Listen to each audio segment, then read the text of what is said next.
In this lecture, we're going to be talking a bit about various forms of businesses, and there are various forms of businesses existing today. The three that we will discuss, first of all, the sole proprietor, the partnerships, and corporations. And I'm sure many of us are familiar with these um, various forms of businesses as we interact day to day.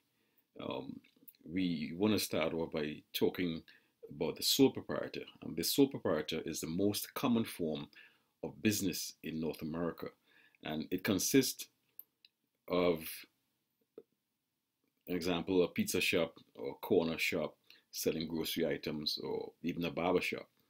Um, so these are the simple and most common forms of the sole proprietor, and the characteristics of a sole proprietor would include the fact that it's owned by a single individual, uh, that a single individual takes on all the risks. She or he is liable for all the obligations of the business without any limits or limitation. An example or examples of sole proprietors would be an internet business, business operating from home, etc. There are disadvantages associated with uh, being a sole proprietor, and these would include unlimited liability in meeting the obligations of the business, limited sources of funding. The owner's personal financial condition determines his eligibility for loans. Uh, Limited skills. Many of the operations of businesses is performed by the owner themselves, so he or she, in a sense, has to be a jack of all trades. He's limited in hiring highly skilled laborers because of the limits on resources. Also, there's a lack of continuity. So the life expectancy of the sole proprietor or the sole proprietor's business is pegged to the life expectancy of the owner.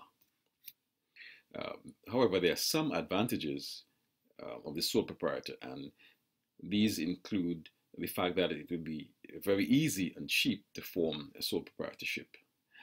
The owner of this firm or this form of business does not have to disclose any information to the public.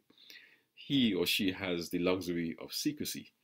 The sole proprietor has the prerogative to keep all the profits um, made by the business to themselves.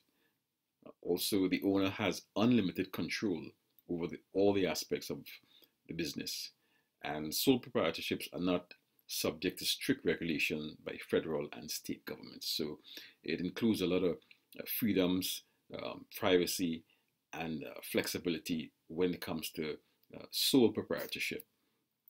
And the next form of business we want to touch on will be partnerships. And a partnership is a business relationship which may or may not consist of a written contract. It is the least popular form of business in North America. And some of the characteristics of the partnership includes the fact that it is created by the consent of all partners. A partnership can be terminated by just a withdrawal of a partner. Risk and liabilities are shared among all the partners involved. And there are reasons why partnerships are the least popular form of business, especially in the United States. And the nature of the partnership exposes opportunity for disagreement. We are all human beings. Everyone most times think they're right, and this doesn't exclude a partnership or relationships in a partnership. Also, everyone may have a different opinion on how um, issues may be handled. Right? Every partner is jointly responsible for all the debts of the business, unlike a sole proprietor. Profits must be distributed among the articles of partnership. Also, some partners may have to pay a higher interest rate on funds borrowed. There are advantages of a partnership, and these include a pool of resources. So if there are two partners, three partners, four partners, um, the resources will be adding up, and it would strengthen that business, and it would give it an advantage. Also, there are shared ideas and creativities. And there's the old concept that two heads are better than one. When people share ideas and they bounce ideas off each other, there is consensus and there is success in that particular way. Also, partners hold one another accountable, and synergy is formed from relationships. So, for example, one and one would equal three because of that synergy that is formed from that partnership. Corporations, we all know of the existence of corporations, and a corporation is considered a separate or distinct entity from its owner by law.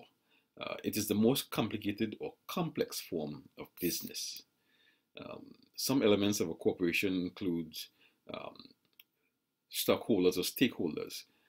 Yet they elect a board of directors for strategic planning and to set the goals and objectives of the corporation.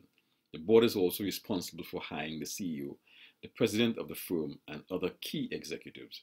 So corporations issue two types of stock. The first is preferred stock. The stockholders have a claim to profits but do not have say in the running of the firm.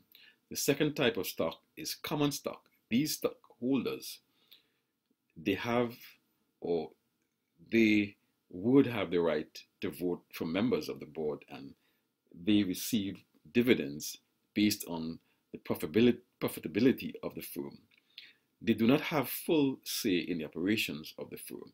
So there is a fundamental difference between those who would have preferred stock and would have common stock. So one common stock would be the ability to vote for members of the board, and they would receive dividends based on the performance of the organization, as opposed to preferred stock, who would always get that their share of the profits. It doesn't necessarily matter how much or how well the company is doing, and they don't have a say in one of the company. There are advantages to corporations, and these include the fact that many lenders and investors would rather put their money into corporations, avoiding sole proprietors and partnerships due to the many risks involved. So a corporation has greater potential for growth due to the fact that more people are willing to invest in them. Right? It can finance its operations through issuing shares, and um, the corporation or the organization has limited liability.